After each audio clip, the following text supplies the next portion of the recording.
Hello ladies, Regine Moore here. Today we are going to talk about a topic that I think a lot of times is overlooked when it comes to doing deep core training.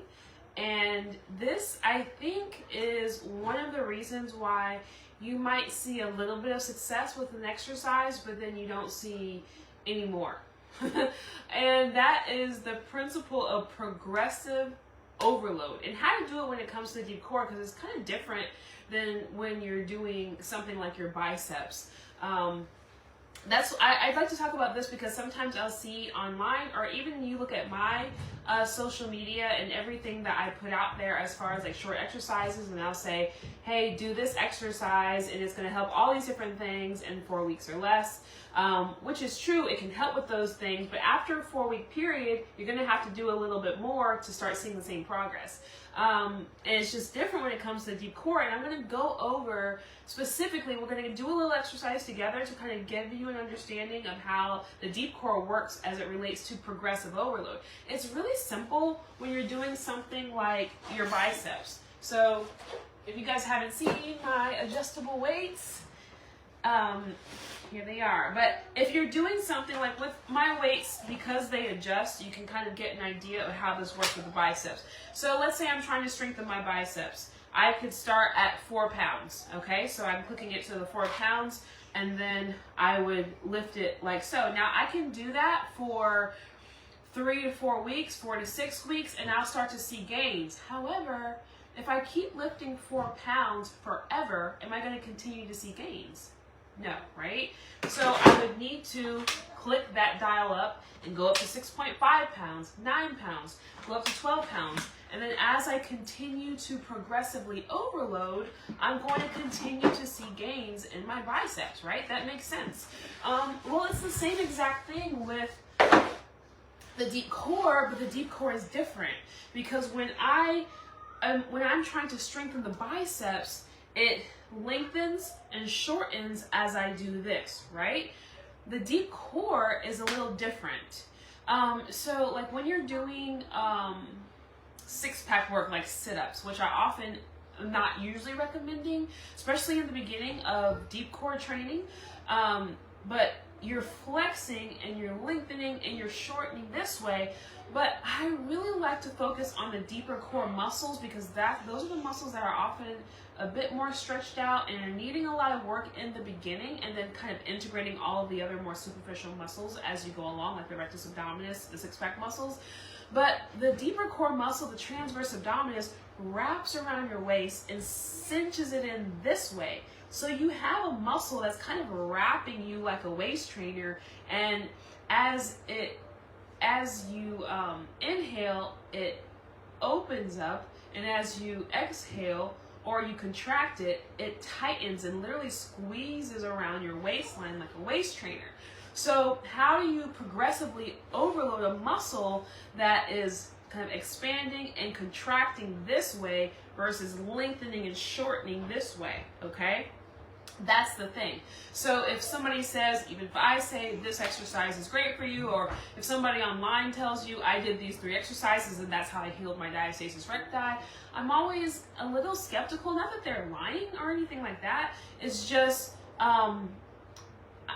it may not work for you if you need more work, because you have to progressively overload to continue to progressively see more results. So let me give you an example. So let's do an exercise together that's specifically targeting the transverse abdominis. I don't do this as much on my social media because it's a little bit more detailed and it's not as quick and catchy as some of these exercises that you see me doing on there. So this is a little bit deeper.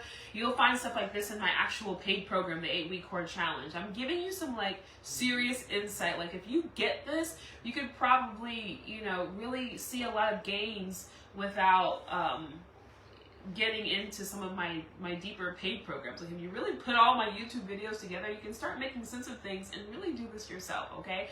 So I'm just kind of giving you everything right here. Now, with the transverse abdominis, it is not like when you do sit-ups to do the superficial muscles of the rectus abdominis.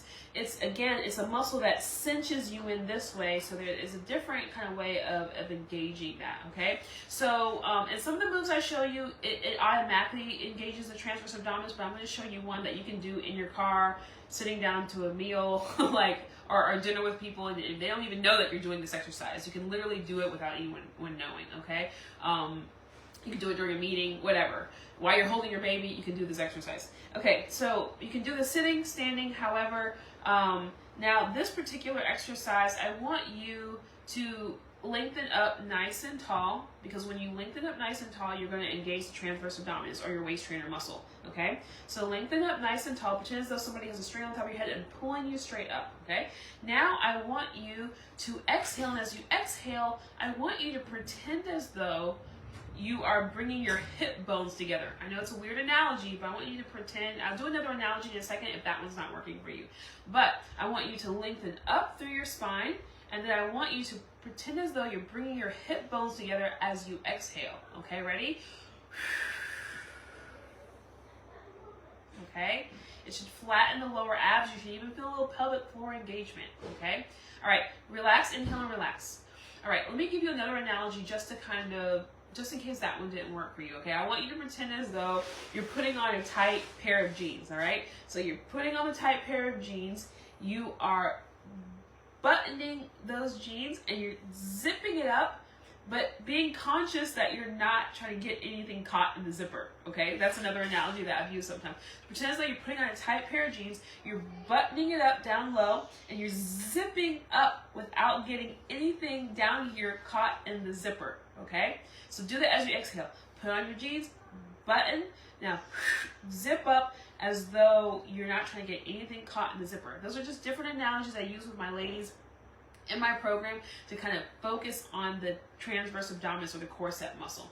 And the very last one, which I literally use in the program to get people started, is start with the pelvic floor. If you're not feeling tightening of the lower abs when you're doing that, start with a pelvic floor engagement and pretend as though you're bringing that engagement up. Okay, and this one I'm going to stick with, and then we're going to use that to show you how to progressively overload that. I know this is getting a little deep. If you have any questions, let me know in the chat. I'm going to check the chat as soon as I'm done going through this demonstration, okay? So, with me, I want you to pretend as though, and I know this is going to sound silly, pretend as though you are picking up a marble with your lady parts, okay? Pretend as though you're grabbing a marble with your lady parts and you're pulling it up towards your belly button, all right? That should flatten your lower abs, all right?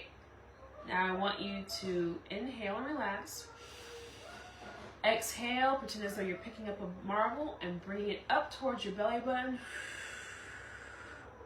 Hold, hold, hold, hold. Now relax. I'm sure you felt that, okay? That is engaging your transverse abdominis. Your pelvic floor muscle works synergistically with your transverse abdominis, and in my full program I like to make sure we are integrating both, because they really both need to work together, okay?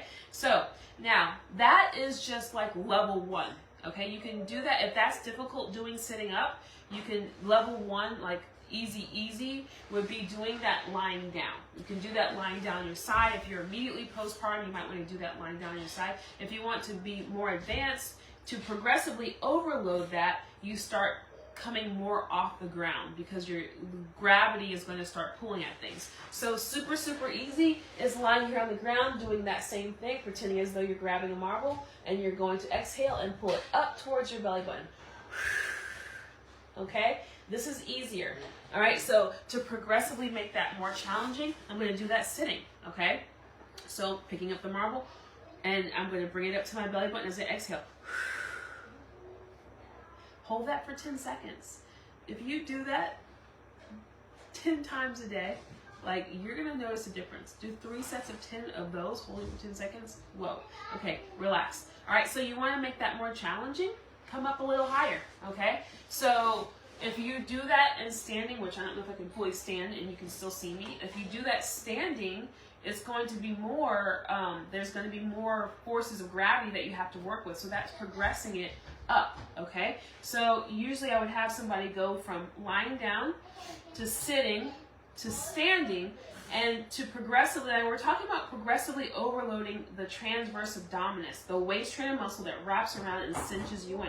It's not like the biceps that just lengthen and shorten. This one opens and tightens this way, okay? And to progressively overload that, you have to treat it differently. So you're doing this particular transverse abdominis tightening from the pelvic floor going up, because they're connected, and then you're progressively overloading that by elevating yourself and then doing some other tweaks, which I'm going to show you now.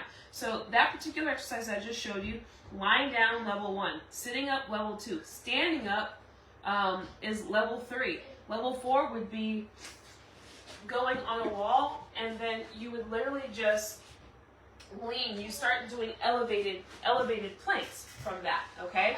So you can go on the wall, and from here, you would do the same thing. You would pretend as though you're grabbing a marble with your lady parts, and as you exhale, bring it up.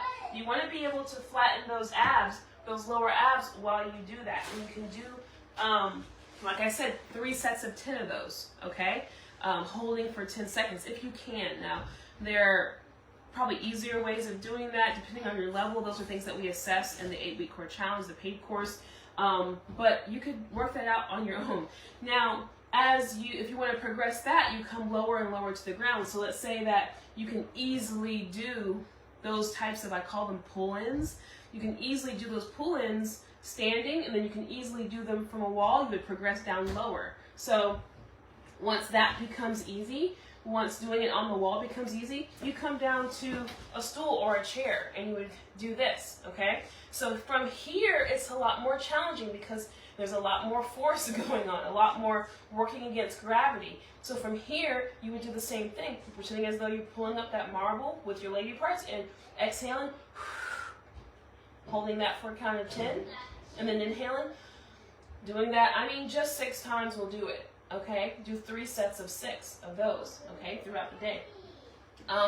And to progress that, you come down even lower. You keep coming down lower until, I mean, by the time you get into a plank, if you can hold it all in together and you don't get bulging or doming coming out, you're doing great. You're doing great. So that's how one way that you would progressively overload your deep core muscles. Because like I said, it's a different type of muscle. It's not a lengthening and tightening that way.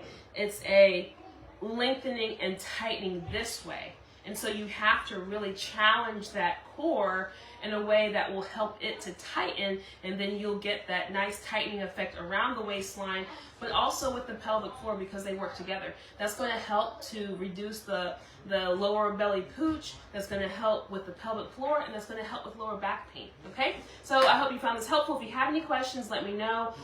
With all the exercises that I do, it's a wonderful starting point possibly for you, as long as you're not seeing bulging or doming with that. If you are seeing bulging or doming with any exercises that you try of mine, that means you need to kind of break that down to a more simpler exercise that you can do without bulging and doming, and work your way back up to that. Now, if the exercise that you do of mine that you see on my social media, once that gets too easy, that's not the exercise for you. You're going to have to progress it so you can continue to see results, okay? So the key principle here is progressive overload. You can't keep doing the same exercises forever. You've got to progressively overload if you want to keep seeing results.